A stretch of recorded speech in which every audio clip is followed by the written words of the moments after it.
Rapture is filled corner to corner with detail and history, and the cast of characters that occupy this world are no less dynamic. Every splicer, every level boss has a story. In many ways, these characters are a reflection of their environment, and their environment a reflection of their character.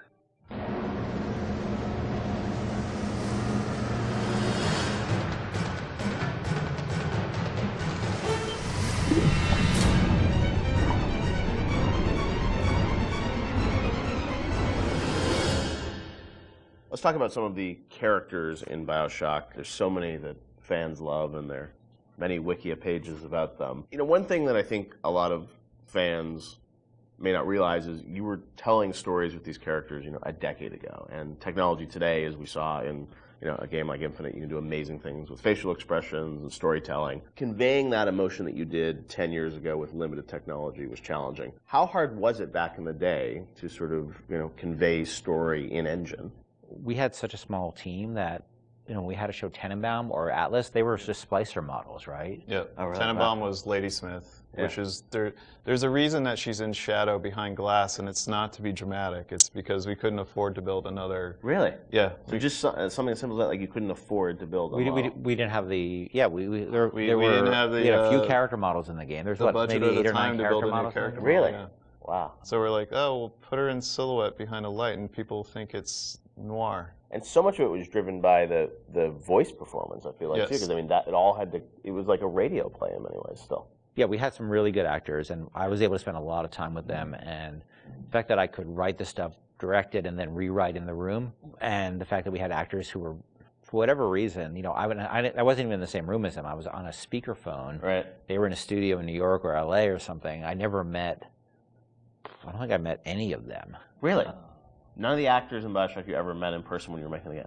Maybe since, but at the time I hadn't met a single one of them. Except maybe a couple people, like, you know, I played the Circus of Hours thing. Nate Wells played the Jack on the plane. You know, a couple of people in the studio. It was community theater, you know, in terms of the tech and the sort of time we had for it. But the actors were, you know, we had some exceptional actors. I will say, as you know, doing animation on that game, that you can hide bad animation behind really good audio, and it makes the animation look better. We didn't have a tech animator. It was me. I'd never rigged characters before, and now I'm rigging characters, trying to figure out how, you know, to get all of these characters out to the animation team. So we're very limited when it came to animation tools. Yeah, Since apologize to my animators. No, but you did the big. I mean, for your first game that you rigged the Big Daddy, which is you know, it's not an easy character to rig. It was, you know, we figured it out, but the tools that we had on Infinite were not the tools that we had on BioShock. So we figured out what we could do and what we could do well, and tried to hide,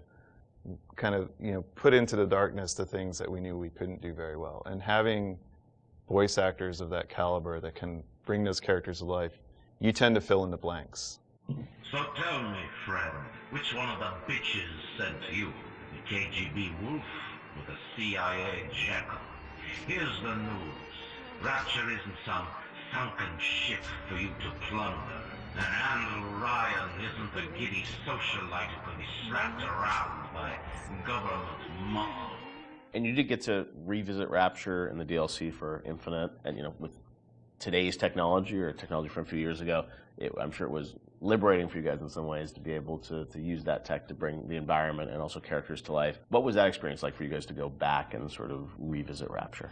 It was liberating because we got to revisit it, but we also, I think when we started, thought we'd be able to go reuse some of the old assets, and they just didn't hold up anymore compared to the Infinite assets. So we basically had to rebuild, not just rebuild everything from scratch, we had to reimagine it from scratch because, you know, we had the ability to make it look grander and bigger, but still feel like exactly like Rapture. It is a different kind of, we're making a different kind of experience than BioShock 1, so it was tricky to make it feel like it was the same kind of game.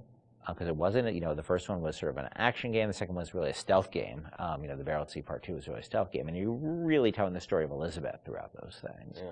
So it was a different lens, but it was also cool because it allowed me to make the whole story about Elizabeth. You know, to have her be central to the franchise from the very beginning, and she was always, you know, she became the heart of it to me, and to have her, it was really exciting for me to make her, you know, her heroism be something that set the events of BioShock into motion, which eventually, you know, saves all the little sisters. That was really gratifying, a nice way to tie the whole thing up for me. And you probably didn't have that idea 10 years ago, right? You had to retrofit it all. I have no idea. He has a letter that he's addressed to himself that's 10 years old. But, yeah. I don't know. I mean, for me, it was a nice way for me to say goodbye to BioShock and BioShock Infinite, because, you know, those two worlds together, you know, you don't realize, or I don't think the audience realizes how much time you spend with these characters trying to get them out and polished and into the world. And it was a good opportunity, I think, as a game developer to kind of have that little coda at the end where you're like, okay, I get to, now I'm ready to move on to the next thing. I've had a nice, you know, break. Like, let's seal this off, and now I'm on to the next thing. And it was like 12 years of our lives, too. Between the very beginning of it, and it was a long time. Well, I mean, so my daughter, who is 16 now, I did a lot of filming of her when she was 6 as a little sister. Oh, wow. And this was not mocap, I was just running around the office. And I'm like trying to be like, now trip over the thing and pretend you die. Or like, you know, like trying to like not like traumatize a 6-year-old. Yeah, pretend you're drinking something, and you know, and I never showed her the actual game until much later. But she, on BSI, I put her in a mocap suit and actually used her for the little sister in Paris that's running after the balloon. So that was kind of, for me, like a nice way to connect it all together.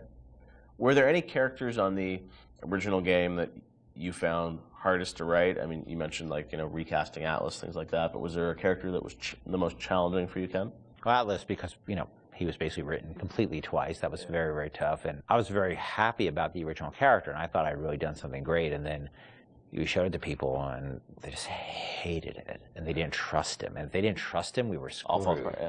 And so it was tough, because we, after having gone through all the recordings, actually, I had to let the actor go. It's no fault of his own, right? It was on us.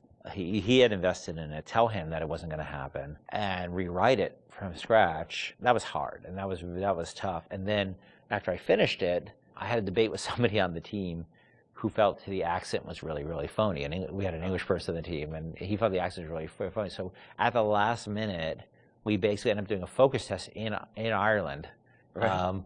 To see if people bought the accent, because the actor playing Atlas was Irish, but he was from a different part of Ireland, so he was playing a different kind of Irish accent. I don't think he was from Dublin, and Atlas sort of had a Dublin accent. And so at the last minute, I thought I was going to have to do it again. Oh, wow.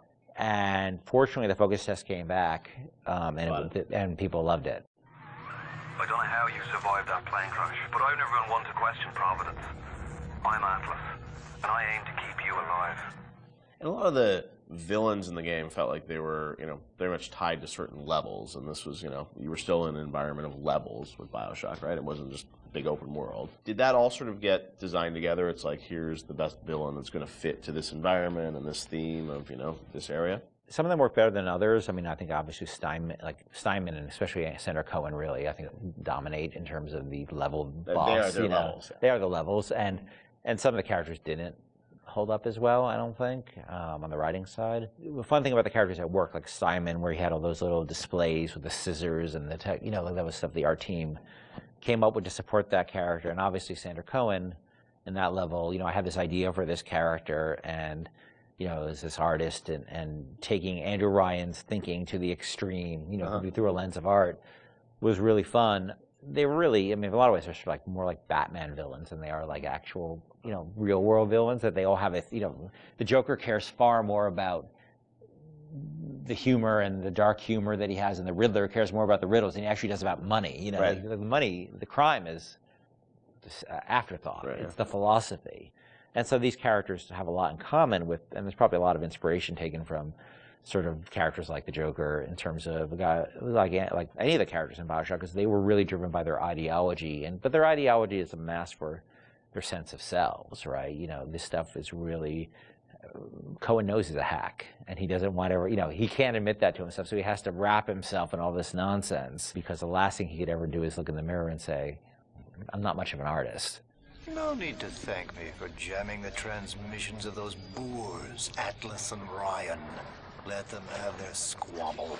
The artist, yes, The artist knows there is richer earth to till.